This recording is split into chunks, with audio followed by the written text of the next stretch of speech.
이재용 삼성전자 부회장 가석방이 결정이 됐죠. 이런 가운데 정치권의 반응은 엇갈리고 있습니다.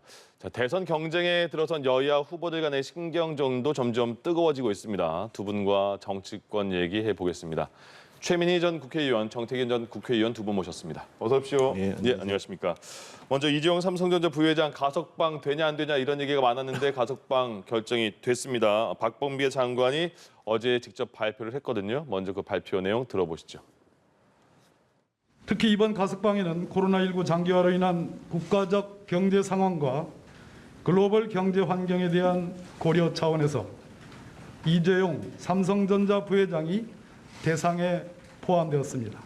이재용 삼성전자 부회장에 대한 가석방은 사회의 감정, 수용생활 태도 등 다양한 요인들을 종합적으로 고려하여 결정된 것으로 알고 있습니다.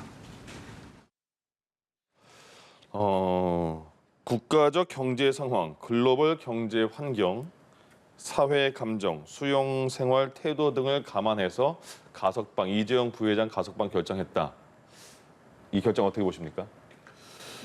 일종의 특혜인 것은 분명하죠. 왜냐하면 보통 가석방을 하게 되면 형기의 3분의 1, 보통 심사할 때는 한 80% 정도를 하거든요. 이번에는 한 60%를 가지고 가석방 조건이 됐다라고 얘기를 하는 거고 거기에는 어떻든 두 가지 측면이 있을 겁니다. 예를 들면 사실은 특별 사면이라는 형태를 고려했으면 제일 좋았을 텐데 왜냐하면 그 대통령이 결정하고 정책 책임을 지는 건데 그러면 이제 이명박 박근혜 전 대통령에 대한 사면 문제도 같이 거론되니까 사실은 그거는 정권 차원에서 피해 간 것이고 그런데 이제 국민 여론이 현실적으로 지금 이제 이 반도체 세계 시장 내에서 한 30년 전쟁이 지금 벌어지고 있는 거거든요. 그런데 이제 뭐 이재용 부회장이 없다고 해가지고 여러 가지 이제 사업이 원활하게 안 돌아가는 것은 아니겠습니다만 그래도 중요한 결정을 해야 되는 그 기업의 총수가 없다라는 것이 지금 이제 반도체 시장에서 한번 뒤처지기 시작하면은 사실은 한 30년간 따라가기가 어려운 상황인데 그런 측면에서 봤을 때는 앞으로 한국 경제가 나아가고 먹고 사는 측면에서 봤을 때 좀 그런 문제에 대해서 이재용 부회장이 좀 그 성과를 내달라 뭐 이런 측면으로 이제 사면이 결정되어진 것 같고 가석방이요? 가석방이 결정되어진 것 같고 결국은 이제 공정 내지는 뭐 이게 그 합리적 기준 이런 측면에서 봤을 때는 조금은 사실은 납득하기 어렵다는 건 분명하죠. 알겠습니다. 그 의원님 말씀에 별로 보탤 게 없을 것 같습니다. 총론과 관련하여서는.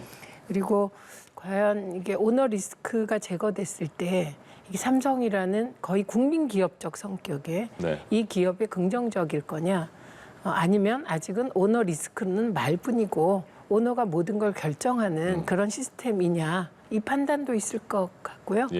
그래서 이에 따라서 확연히 갈리는 것 같아요. 확실한 것은 불공정한 거 맞고요. 그리고 제가 어제 취재한 바에 따르면 60% 이상 형을 살면 가석방 대상이 된다고는 하지만 그리고 의원님은 80%라고 말씀하셨잖아요. 실제로는 85%, 90%가 일반적이라고 합니다.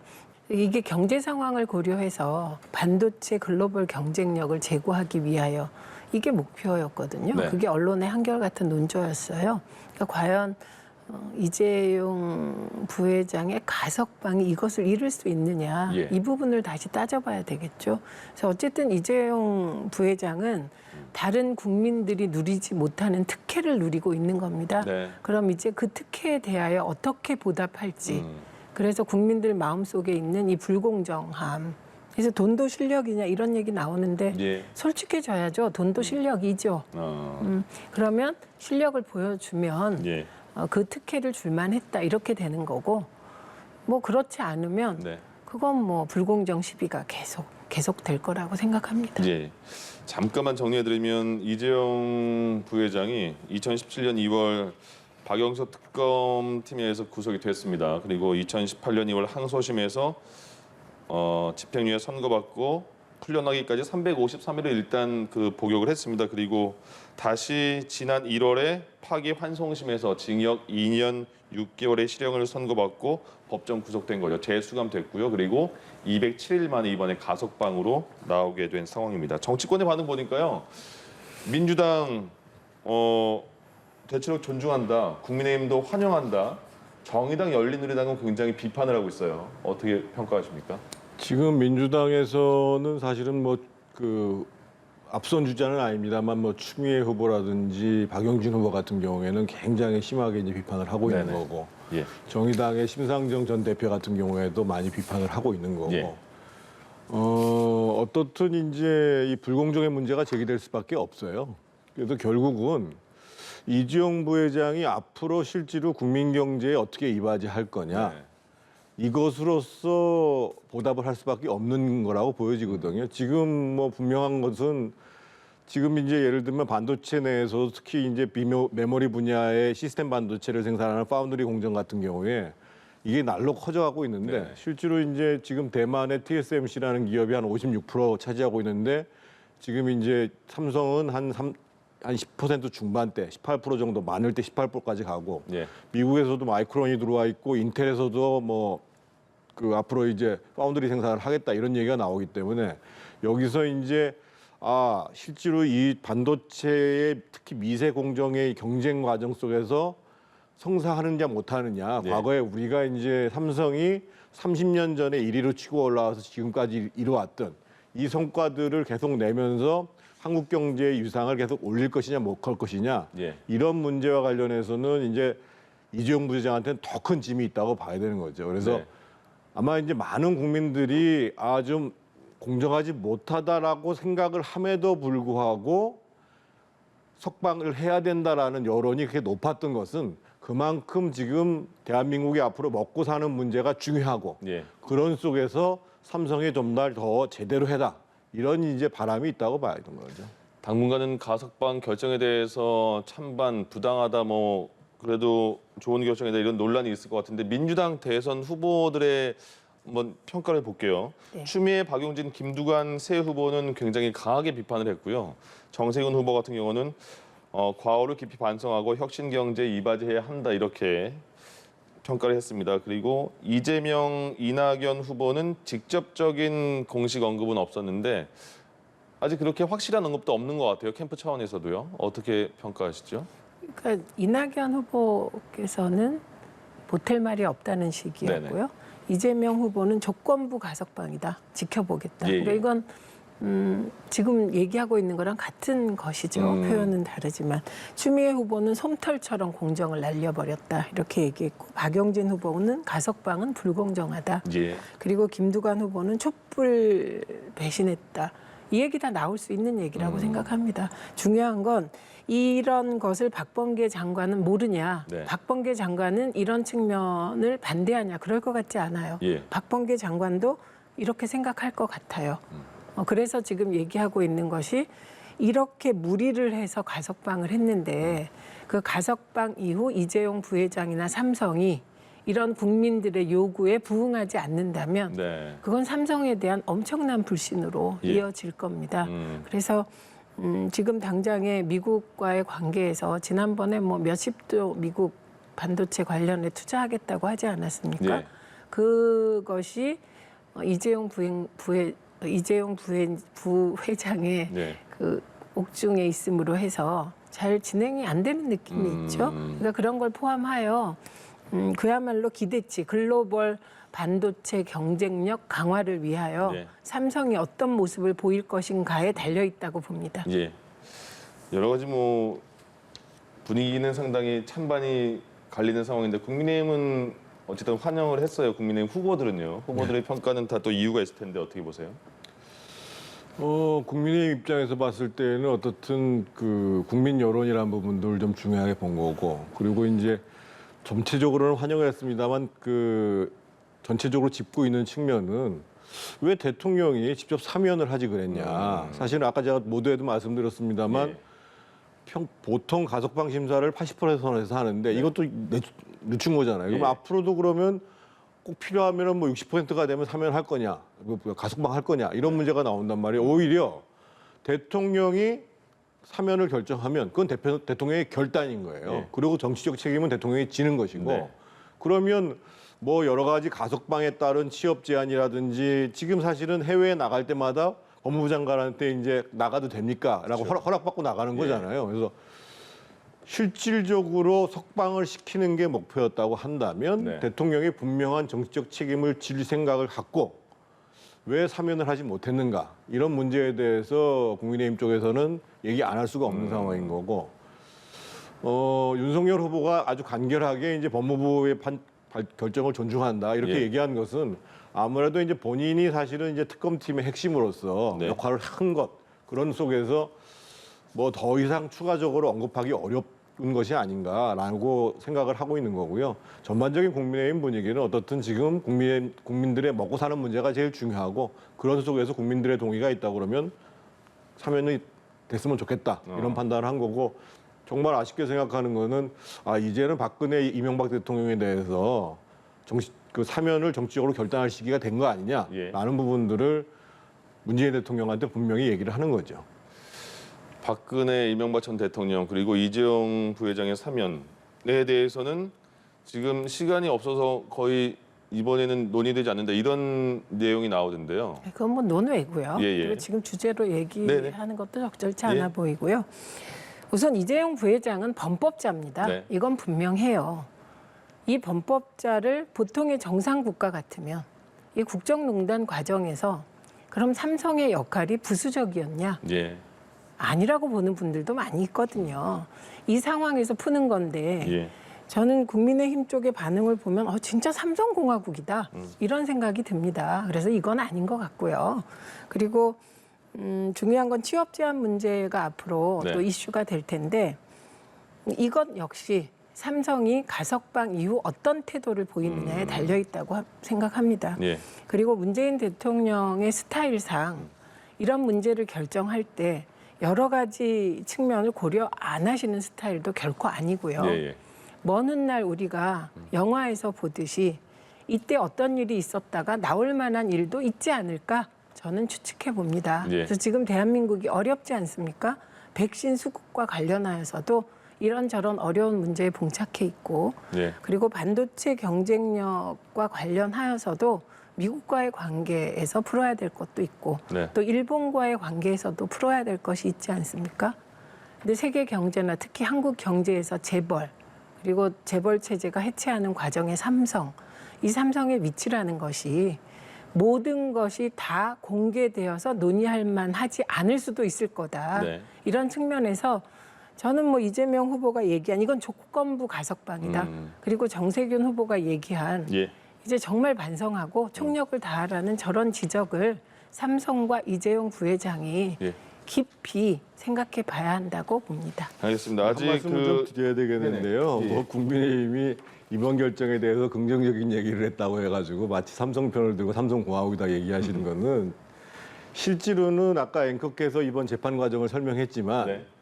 1심 재판 과정에서는 이재용 부회장이 박근혜 전 대통령 측 최준실한테 보낸 것이 강요에 의한 것이었다라고 해서 뇌물죄가 성립이 안 되다가 그게 이제 항소심에서 뇌물죄로 뒤집힌 거거든요. 그래서 예. 실제로 재판 과정에 논란이 있는 것이고 그런다고 해서 지금 국민의힘이 무슨 법원의 결정을 뭐 동의하지 않는다 이런 게 아니잖아요. 그리고 가석방을 한 주체는 다른 사람도 아니야 법무부에서 한 거예요. 네. 그래서 그것이 나라 경제에 긍정적인 영향을 가져왔으면 좋겠다고 얘기하는데 마치 무슨 뭐 국민의힘이 삼성을 편을 든다. 저는 이렇게 해석하는 것은 바람직하지 의원님, 않다고 봐요. 제가 언제 국민의힘이 삼성 편 든다고 얘기했습니까? 국민의힘 쪽의 여러 가지 논평과 사면 운운하는 것을 보니 범법자잖아요. 이재용 부회장이. 이거는 움직일 수 없는 사실입니다.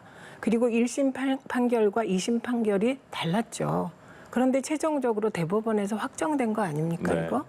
그러면 그 논란이 일부 있었지만 확정된 판결이잖아요. 그리고 이 가석방과 관련하여서는 정부는 여러 가지를 고려하여 일단 인신 구속 상태를 푼 거잖아요.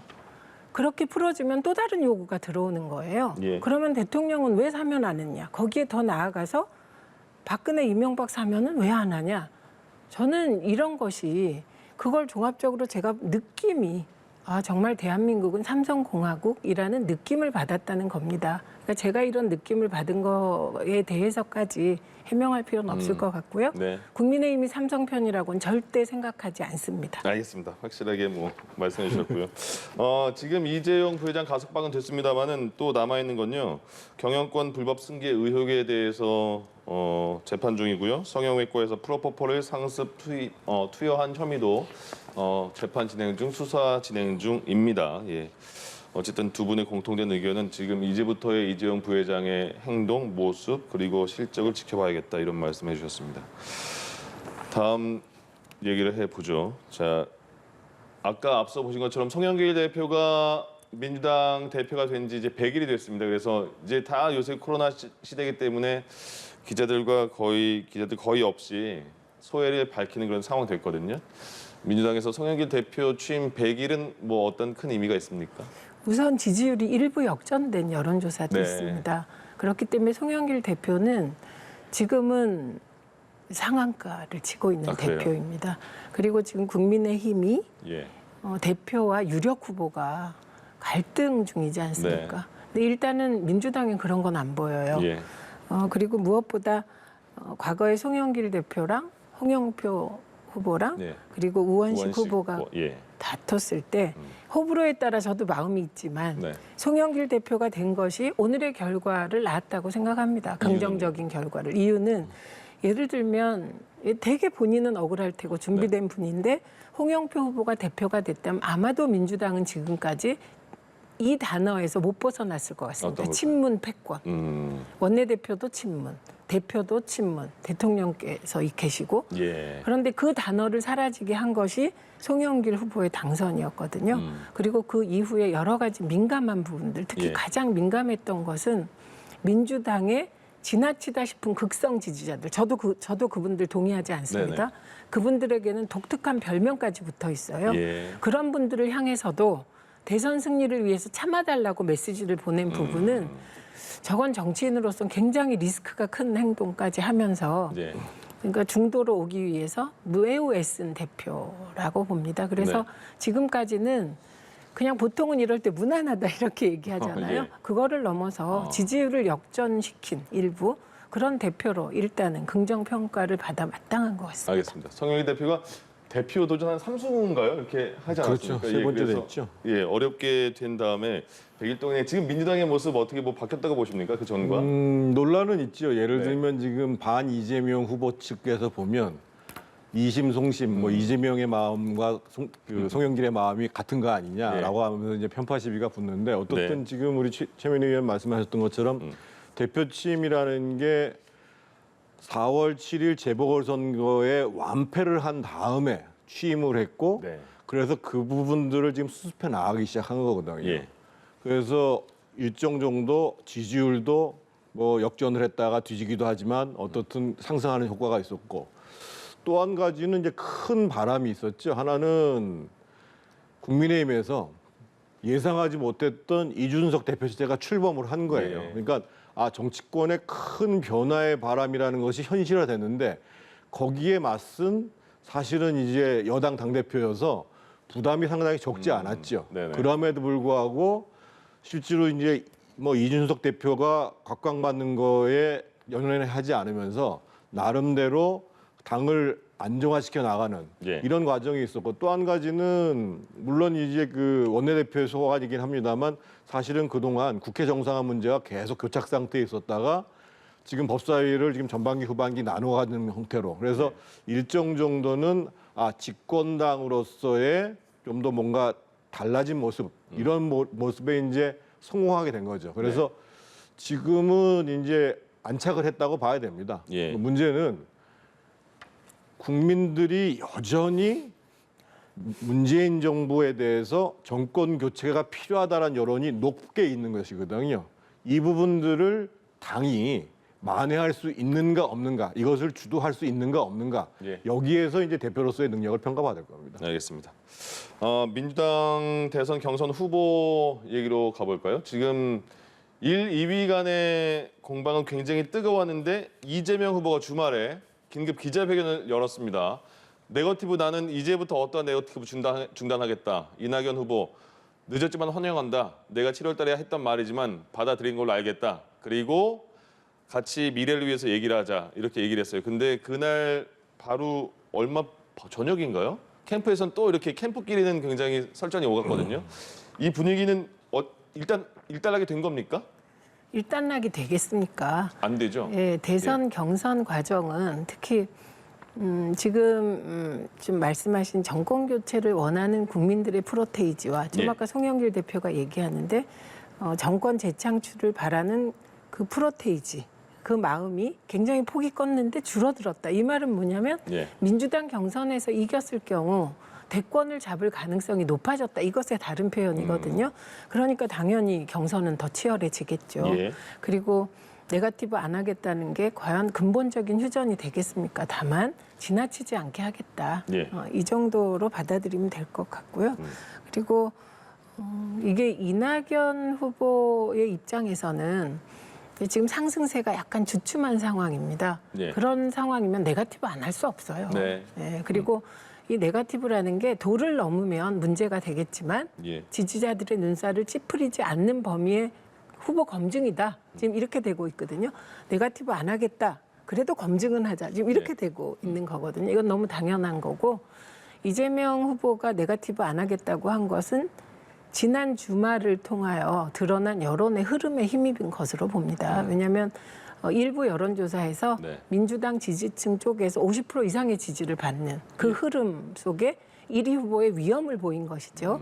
그런데 캠프에선 당연히 일부에서는 네거티브 계속 하겠죠. 다만 이런 예비 경선 과정에서 민주당 지지율이 큰 폭으로 올랐는데 네. 본 경선 들어서 1, 2위 후보가 지나치게 다투니까 네. 민주당 지지층이 같은 편끼리 싸우는 거 보기 싫다. 그래서 두 분의 호감도가 대폭 떨어졌다. 네. 이 지점에 대해선 경각심을 가져야 될 겁니다. 그리고 또 하나의 지금 논란이 되고 있는 게 논쟁이 되고 있는 게 이재명 후보의 지사직을 유지하고 후보를 계속 나가느냐의 그 얘기예요. 근데 나머지 이낙연 후보를 빼고 나머지 민주당의 4명의 후보들은 지사직 유지하고 가는 거 어떠냐 이런 식으로 반대하지 않거든요. 어떻게 보십니까? 저는 나머지 후보들이 좀 사실 이해가 안 가요. 예. 그러니까 이낙연 후보가 뭐라고 얘기했냐면요. 상식의 문제도 아니고 양심의 문제라고 얘기를 했어요. 네. 굉장히 세게 공격을 한 겁니다, 예. 사실은. 왜냐하면 불공정 경선을 하고 있다. 법상에는 당연히 12월 9일까지 할 수 있지만 예. 지금 경쟁이 치열해지고 있는 상황 속에서 지사직을 이용한 홍보도 하고 있고 네. 또 도민에게 영향을 미칠 수도 있고 이것은 법에는 허용됨에도 불구하고 경쟁으로서는 불공정하고 그러니까 양심 차원의 문제로까지로 이제 공격을 하기 시작했단 예. 말이에요. 근데 다른 후보들은 그냥 얘기하는 게 뭐 그런 법이 있으니까. 그러니까 그거는 다른 후보들 같은 경우에는 전체적으로 그 문제를 계속 제기해봤자 민주당 차원에서는 별로 도움이 안 된다. 이런 해석이라고 사실은 봐야죠. 예. 그런데 저는 법상의 문제를 얘기하는 것은 아니거든요. 그리고 예를 들면 이재명 후보가 저기 무슨 3등, 4등 후보라고 하면 논란이 안 돼요. 1등 후보이고 대통령 후보가 될 가능성이 가장 높은 사람이기 때문에 문제가 되는 것이거든요. 그 점에 대해서 저는 이낙연 후보가 문제 제기하는 것은 정당하다고 봐요. 어떻게 보십니까? 저는 지사직을 유지하건 지사직을 사퇴하고 출마를 하건 이건 후보의 판단입니다. 네. 그리고 모든 판단은 순기능만 있는 게 아니에요. 역기능이 당연히 있죠. 그렇기 때문에 이것은 논란은 계속될 테고 예. 판단은 유권자의 몫이지 이게 법적 기준이 없기 때문에 그만둬라 할 수가 없어요. 예. 그러니까 이낙연 후보가 저렇게 세게 얘기하는 이유도 예. 법적 기준이 없기 때문입니다. 그래서 이건 순기능과 역기능이 다 있다 이렇게 네. 말씀드리고 예. 저는 약간 이 대목에서 의원님하고는 다른 판단인데요. 우선은 민주당 경선 열차가 출발한 게 언제입니까? 그런데 불리하니까 지사직 사퇴해라 이렇게 보일 수도 있다는 거예요. 예.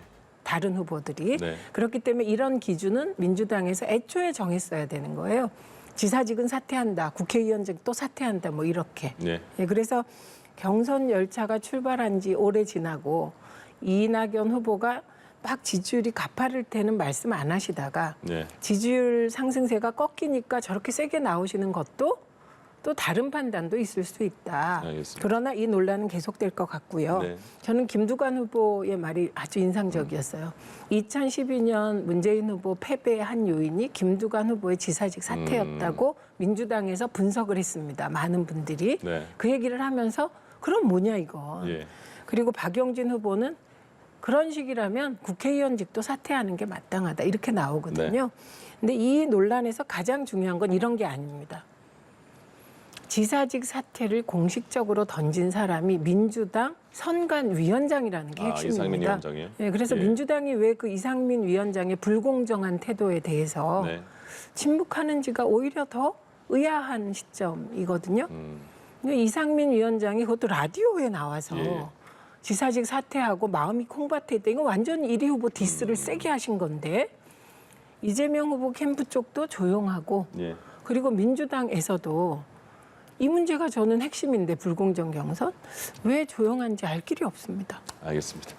자, 지금 야권으로 가면요. 국민의힘 윤석열 전 총장, 최재형 전 감사원장 캠프 구성을 굉장히 확대하고 있어요. 근데 당내 현직 의원들이 많이 들어왔습니다. 9명씩 똑같이 들어왔고 유승민 의원도 전현직 바른정당 출신의 전현직 의원들을 많이 영입을 했고 당내에서 줄 세우기 아니냐 원희룡 지사 비판하고 있습니다. 홍준표 의원, 조경태 의원 한 분만 영입해서 비판하고 있습니다. 어떻게 보십니까? 이 줄 세우기 논란. 줄 세우기라고 비판하게 되는 것은 이제 그 후보 입장에서 보면 줄 세울 의원들이 없기 때문에 비판하는 후보 입장에선. 그러니까 이제 과거에 저희가 이제 뭐 2007년 경선, 2012년 경선, 뭐 2017년 경선 다 했었잖아요. 근데 네. 이제 의원들이 캠프에 참여하는 것을 막을 방법이 없어요, 네. 기본적으로.